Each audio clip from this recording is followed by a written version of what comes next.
બાળમિત્રો, સત્સંગ દીક્ષા અધ્યયનના આ ક્લાસમાં આપ સર્વેનું સ્વાગત છે. આજના આ ક્લાસમાં આપણે શ્લોક નંબર 179 અને શ્લોક નંબર 180 નો અભ્યાસ કરવાના છીએ.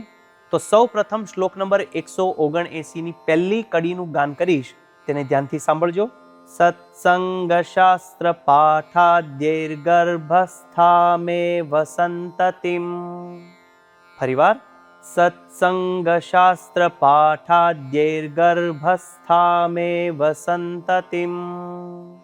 આ કડીના છૂટા છૂટા શબ્દો જોઈએ. સત્સંગ શાસ્ત્ર પાઠાદ્યૈર્ગર્ભસ્થામેવ, આખો આ શબ્દ છે. ફરીવાર, સત્સંગ શાસ્ત્ર પાઠાદ્યૈર્ગર્ભસ્થામેવ. આ એક શબ્દમાં છૂટા છૂટા 5 શબ્દ છે. સત્સંગ, શાસ્ત્ર, પાઠ, આદ્યૈહિ, ગર્ભસ્થામ એવ. આખો શબ્દ ભેગો થઈ સત્સંગ શાસ્ત્ર પાઠાદ્યૈર્ગર્ભસ્થામેવ. ફરીવાર, સત્સંગ શાસ્ત્ર પાઠાદ્યૈર્ગર્ભસ્થામેવ સંતતિમ. આ રીતે તેનું ઉચ્ચારણ કરવાનું છે. 2 વાર સમૂહમાં આપણે તેનું ગાન કરીએ. સત્સંગ શાસ્ત્ર પાઠાદ્યૈર્ગર્ભસ્થામે વસંતતિમ. ફરીવાર, સત્સંગ શાસ્ત્ર પાઠાદ્યૈર્ગર્ભસ્થામે વસંતતિમ. હવે શ્લોકની બીજી કડીનું ગાન અહીંથી હું કરીશ, તેને ધ્યાનથી બરાબર સાંભળજો. સંસ્કુર્યાત પૂરયેન્નિષ્ઠામક્ષર પુરુષોત્તમે. ફરીવાર, સંસ્કુર્યાત પૂરયેન્નિષ્ઠામક્ષર પુરુષોત્તમે. આ કડીના છૂટા છૂટા શબ્દો જોઈએ. સંસ્કુર્યાત પૂરયેન નિષ્ઠામ અક્ષર પુરુષોત્તમે. બધા જ શબ્દો છૂટા છૂટા છે. આખી કડીનું આપણે સમૂહમાં 2 વાર ગાન કરીએ.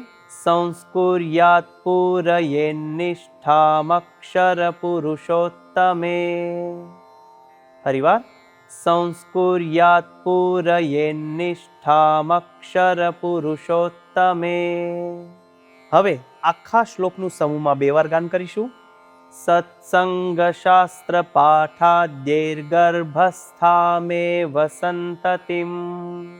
સંસ્કુર્યાત પૂરયેન્નિષ્ઠામ અક્ષર પુરુષોત્તમે. ફરીવાર, સત્સંગ શાસ્ત્ર પાઠાદ્યૈર્ગર્ભસ્થામે વસંતતિમ. સંસ્કુર્યાત પૂરયેન્નિષ્ઠામ અક્ષર પુરુષોત્તમે. આ શ્લોકનો ગુજરાતી ભાવાર્થ આ પ્રમાણે છે.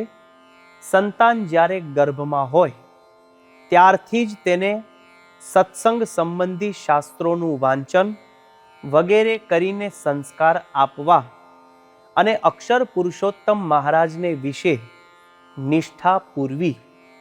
તો આ પ્રમાણે શ્લોક નંબર 179 નું ગાન કરી મુખપાઠ કરીએ. હવે આપણે જઈએ છીએ શ્લોક નંબર 180 પર. શ્લોક નંબર 180 ની પહેલી કડીનું અહીંથી હું ગાન કરીશ, તેને બરાબર ધ્યાનથી સાંભળજો. કુદૃષ્ટ્યા પુરુષૈર્નૈવ સ્ત્રિયો દૃશ્યાઃ કદાચન. ફરીવાર, કુદૃષ્ટ્યા પુરુષૈર્નૈવ સ્ત્રિયો દૃશ્યાઃ કદાચન. આ કડીના છૂટા છૂટા શબ્દો જોઈએ. કુદૃષ્ટ્યા પુરુષૈર્નૈવ સ્ત્રિયો દૃશ્યાઃ કદાચન. આ કડીના બધા જ છૂટા છૂટા શબ્દો છે અને ગાઈ શકાય તેમ છે. ફરી 2 વાર આપણે આ કડીને સમૂહમાં ગાઈએ. કુદૃષ્ટ્યા પુરુષૈર્નૈવ સ્ત્રિયો દૃશ્યાઃ કદાચન. ફરીવાર, કુદૃષ્ટ્યા પુરુષૈર્નૈવ સ્ત્રિયો દૃશ્યાઃ કદાચન. હવે શ્લોકની બીજી કડીનું ગાન અહીંથી હું કરીશ, તેને બરાબર ધ્યાનથી સાંભળજો.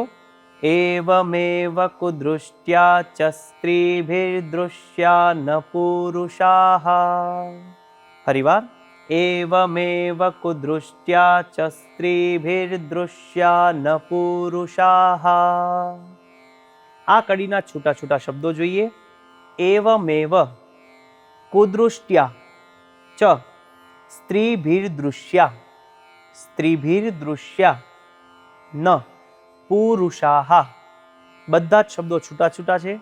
વચ્ચે એક શબ્દ છે સ્ત્રીભીર દૃશ્યા. સ્ત્રીભીર દૃશ્યા. આ શબ્દમાં છૂટા છૂટા બે શબ્દ છે, સ્ત્રીભીઃ દૃશ્યાઃ અને ભેગો શબ્દ સ્ત્રીભીર દૃશ્યા. આ પ્રમાણે બોલવાનો છે. આખી કડીનું સમૂહમાં બે વાર ગાન કરીએ. એવમેવ કુદૃષ્ટ્યા ચ સ્ત્રીભિર્દૃશ્યા ન પુરુષાઃ. ફરીવાર. એવમેવ કુદૃષ્ટ્યા ચ સ્ત્રીભિર્દૃશ્યા ન પુરુષાઃ. હવે આખો શ્લોક આપણે સમૂહમાં બે વાર ગાઈશું. કુદૃષ્ટ્યા પુરુષૈર્નૈવ સ્ત્રીયો દૃશ્યા કદાચન. એવમેવ કુદૃષ્ટ્યા ચ સ્ત્રીભિર્દૃશ્યા ન પુરુષાઃ. ફરીવાર. કુદૃષ્ટ્યા પુરુષૈર્નૈવ સ્ત્રીયો દૃશ્યા કદાચન. એવમેવ કુદૃષ્ટ્યા ચ સ્ત્રીભિર્દૃશ્યા ન પુરુષાઃ. આ શ્લોકનો ગુજરાતી ભાવાર્થ આ પ્રમાણે છે. પુરુષો ક્યારેય કુદૃષ્ટિએ કરીને એટલે કે ખરાબ દ્રષ્ટિએ કરીને સ્ત્રીઓને ન જુએ, તે જ રીતે સ્ત્રીઓ પણ કુદૃષ્ટિએ કરીને એટલે કે ખરાબ દ્રષ્ટિએ કરીને પુરુષોને ન જુએ. તો બાળ મિત્રો, આ પ્રમાણે શ્લોક નંબર 179 અને શ્લોક નંબર 180 નું ગાન કરી મુખપાઠ કરીએ અને મિશન રાજીપો લેવા માટે તત્પર રહીએ. આવતા ક્લાસ સુધી સર્વને જય સ્વામિનારાયણ.